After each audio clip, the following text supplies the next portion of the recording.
Yes, then we have the next section, and it's Astrid Lund and Jan Rosén, and as you know, they have a vast experience in this field, copyright, and I will give the floor first to Jan.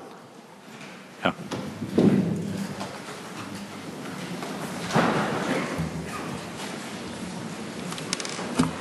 Jag hade några bilder här till.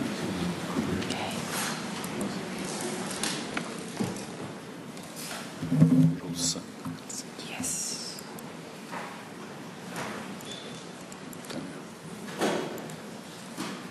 Tack. Sen är det bara att trycka på de här, va? Ja. Ja, tack. Thank you very much. Thank you very much for inviting me to speak in Swedish. This is something that I think is important, not just the Swedish, but that we together at this meeting are able to speak in Scandinavian. I think that there is an added value to that, I must say, even if and I'd also like to thank the interpreters for interpreting this into English.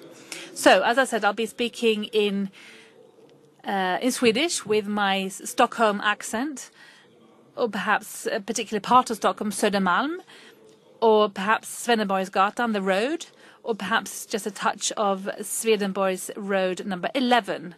Well, we'll have to live and learn. But anyway, let's take a look at the licensing in the Nordic countries, Astrid and I. We're going to try to deal with this product of Nordic rights, realism and pragmatism.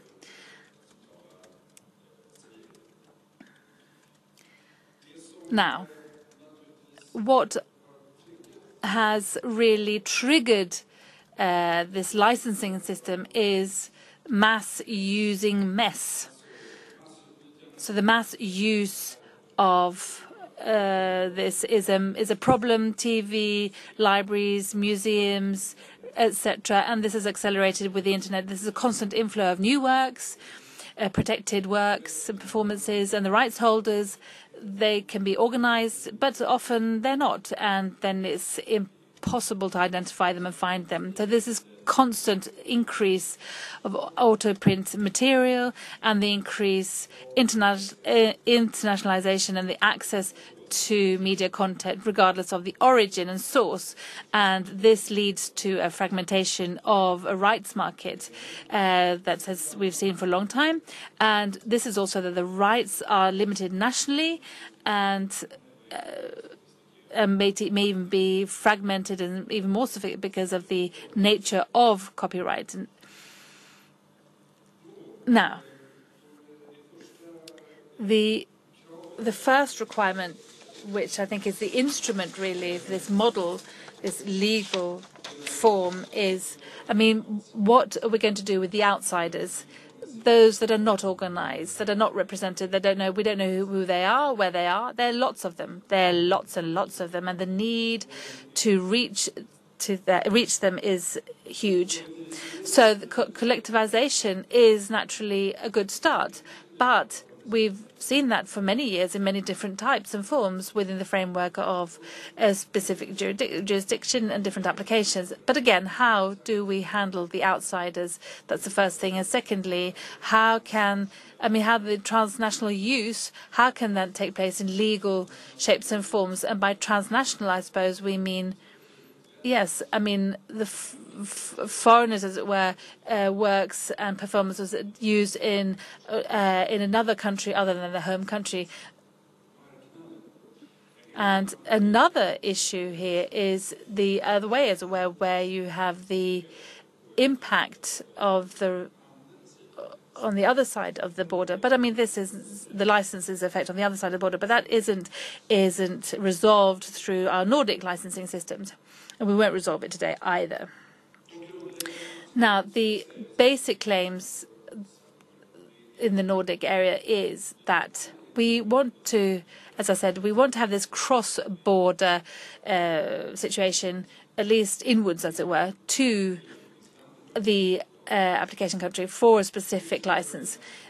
And then there also requires one-stop services, for example, but the licenses are heading in that direction, that you go to one place, for example, to get a license for a certain type of performance or works and for the use thereof. And thirdly, then also there's the claim or the access to complete repertoire. So there's no uncertainty there how you may use certain works, but not others within a certain category. They may sound banal, but it's rather difficult to deal with in a legal context if something isn't done, i.e. by concluding a license. And so these are the basic values, really, in the licensing model that we apply in the Nordic countries.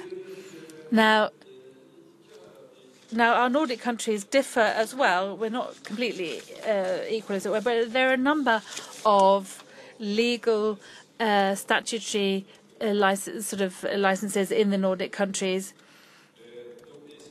So basically, they're very similar, but there are differences as regards content and also application when it comes to consultation and looking at resolving conflicts, and also the distribution of revenue. And these are rather important issues, and also the differences are, in fact, rather important. The number of licenses has increased hugely, quite a lot. More new licenses have been concluded. This is accelerating. So we've seen our experiences. This is a good thing because they resolve a number of issues that need to be resolved, as I've mentioned already. And they've also been triggered by the general licensing situation system that we have in some of the Nordic countries. So there's a tendency going from strict legal situation and order for the application to a more market-oriented and part-governed and oriented situation. So that's the direction we're heading. And so conditions that are valid according to law, so that you cannot make claims against the user using the extended license, because the legislator guarantees the legal impact there and protects, yes, exactly, from the outsiders. And another basic part of this, there you can note that this general licensing that exists in all our countries bar Finland. There we can see this general system where we have resolved those issues, or, well, with the current licenses, these have been expanded to cover those that are not covered by the legal licenses. I think there are about 25 in Denmark, similar number in Sweden. In Norway, perhaps not quite as many. Iceland, I'm not sure. And in Finland, as I said, they don't have them at all. But this might also be good information to you. But in Finland, the ministry, there's been no opposition to establish a general licensing system, but the parties have said that they haven't been that interested, or not as interested. The opposition has been there, which is rather unexpected, because normally the parties, they want to steer this themselves normally, and as has been the case in the other parts of the Nordic region. But also, as regards the general licenses, there we have the same important things, for example, equal treatment, right to individual compensation. So the construction is the same, but defined by the parties instead, that they have to agree on these different aspects and parts. What I think is important to note here in this context, when we approach this phenomenon from different perspectives that we're going to be doing for the rest of this conference, I think it's important to look at the basic values that perhaps are not expressed in legislative text or legal text. So if they're not there, then the license loses its point, as it were, its meaning. For example, the individual licensing for whole categories. is not realistically implementable or has at least failed in the market. If the license enters into a situation where it's possible to license pretty well, but not with the impact ECL, but there's a market failure, basically, that it's not possible to do so. And then there will be a conflict, for example, with the Berne Convention and other international instruments. Because there is and then the license becomes something else. It becomes a substitute for market failure where ordinary copyright hasn't functioned, basically. And the same applies to the opt-out issue. That must be possible, but it shouldn't be attractive. So if there's an opt-out en masse, of course, then the whole thing fails, and there's no incentive to have these extended licenses. Because the opt-out really shows that there's a failure in the license. And amongst other values, the rule of law is also important, and the users have to feel that they are on certain ground. So it's actually supported by the legislator. We can also mention, as we often say, is a positive quality from this general perspective, that we need to have equal partners need to negotiate on if individual rights holders would trigger this, which is impossible. So financial conditions might lead to fair grounds. And I think this is the Nordic pragmatic approach, that we have a result which is good and which is attractive, and I presume. Then as regards the term representativeness, which is not given, but the requirement on a collective society, it must be representative, and this is a phenomenon that you have to be wary of, because it means that just one organization would be representative and then conclude the license, and then therefore in many of the Nordic countries there's a consultation phase actually that you apply to, and you have a consultation. But in Sweden that's not the case. In fact, in Sweden today, this arena licensing is more civil, based on civil law, and the ministry and authorities, agencies are not involved at all. And I think it's important when you compare effects and consequences of these licenses, which are basically very similar. Yes, now, and a question then is who is authorized? This is a question which isn't given either, and can be resolved, or has been resolved in many different ways in the different Nordic countries, and which organizations are deemed to be representative, and then how do you distribute the revenues from the licenses? Now, the European Union, we've noted this already here today. Let me just note again that, for example, in the InfoSoc directive, there's item 18 quoted. This directive does not have an impact on the provisions in the member states with regard to the management of rights, for example, collective licenses, extended collective licenses. So in that directive, basically, the extended licenses are not part of the infringement catalogue, or the limitations, call it, catalogue of the InfoSoc directive. It should have been included in that catalogue, which we see in the InfoSoc directive, Article 5, in that long list there. And similarly, then we have the Orphan Works Directive and the Directive on Collective Management, and there we have provisions with regard to, for example, the orders of the member states in the Management Rights Directive, for example, and they're not impacted. And if there isn't a license in place, for example, the SAT-CAB Directive, then it only applies for simulcasting and satellite broadcasting and transmission, which is a very specific situation. And finally, you can see that the DSM directive proposal includes this type of construction. So this is something that we can bear in mind, and we can see in the EU legal context this already. This is being expanded as well, I think. Would someone like me to stop in advance? I mean, please tell me on the screen here behind me so that I know, or if I should stop speaking Swedish. But anyway,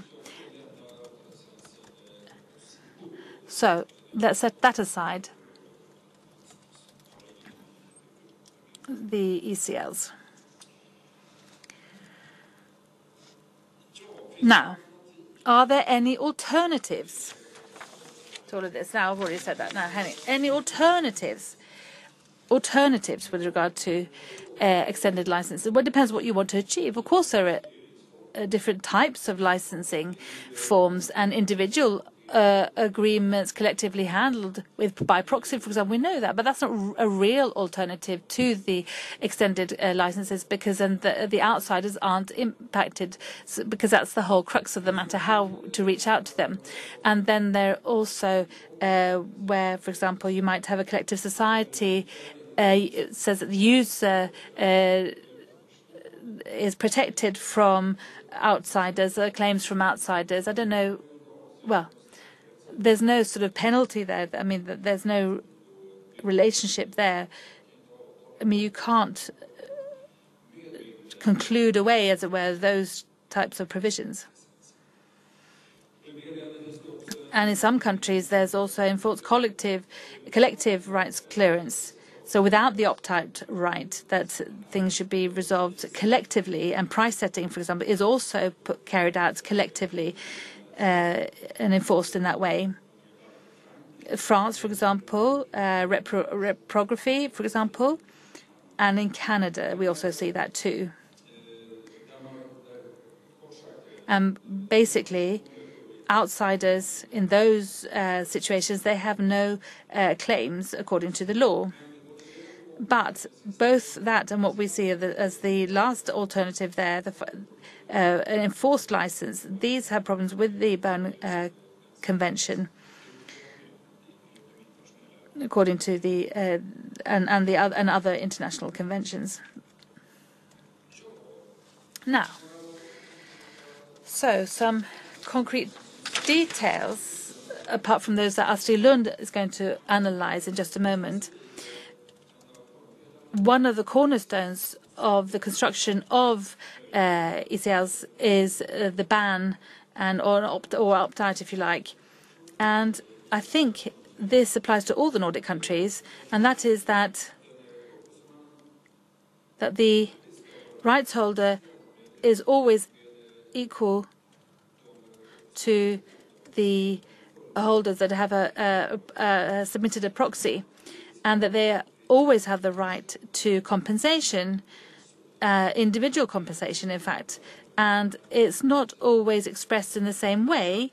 However, I think that the basic approach to this from the legislator's point of view is that, yes, regardless of the type of license that we're talking about, there should always be a right to compensation for an outsider, an equal right, and also right to individual compensation. As regards retransmission, that's a particular dilemma, naturally. And we have the Nordic pragmatism has perhaps not quite solved that, or has solved it in that we haven't bothered about it, not even touch on it. There's nothing about that at all anywhere, retransmission. So the general rules, I think they apply basically in all applications of extended licenses. For example, retransmission, and internet and web-oriented use as well could be included.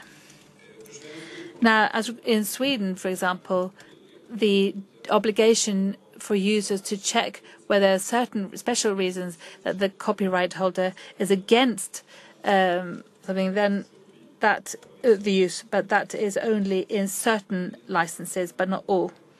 But perhaps, yes, that type of ban or opt-out is initiated by a user. It does not apply generally, but the individual may have a right to it. Finally, I would like to say something about concessions and conflict management. Now, the Nordic countries, we we have some differences here in how we do this, who may be, the collective society that can act in this. How do you start off? And if it's by an application, well, what's the alternative? It becomes almost like a beauty contest, really. And if there's a conflict or dispute, then you have to go to court. That's the Swedish model, at least. Firstly, and the second, the resolving of disputes is different as well. It differs between our Nordic countries. And what I have mentioned several times is something that I'd just like to note, just en passant, and that is that in Sweden, the civil legal order has been accentuated more forcefully in recent years.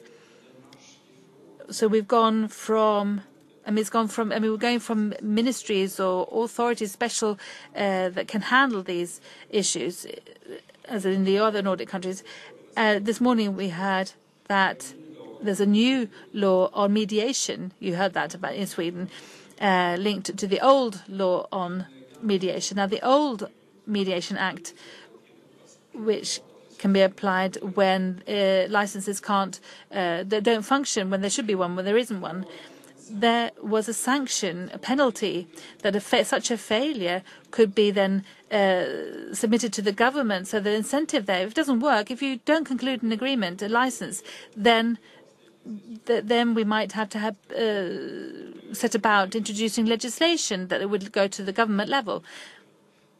Ministry level. Now that has been done away with in the new act. That's not included at all. So this is really showing that it's up to the parties to deal with this, and that they have to do it and do it in such a way according to a formula which has been which is stipulated in law. Now, as you also heard, we also have a new supervisory agency, the Patent and Registration Authority, and we will see what they're going to be doing and up to, I don't know. But yes, anyway, there is in fact now government agencies in place, and then with the new EU directives and the Commission's proposals, this is something that also triggers soft law solutions. More players included, more action from a body, an agency at the national level. And the Nordic extended license can also be seen from that perspective. So there'll be more of what we haven't had before, at least in Sweden, but we can see are already in place in the other Nordic countries, at least more than we have in Sweden. So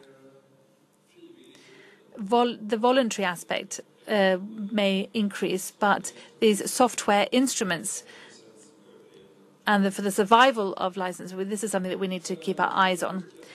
Now, I think I've spent my 30 minutes. Perhaps I should come to a conclusion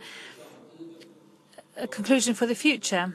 Well, I think what I'm absolutely sure of, that is that at the 21st symposium in 2027 here in Helsinki, we'll have answers to many of the questions that I have been unable to answer in my presentation. Thank you very much.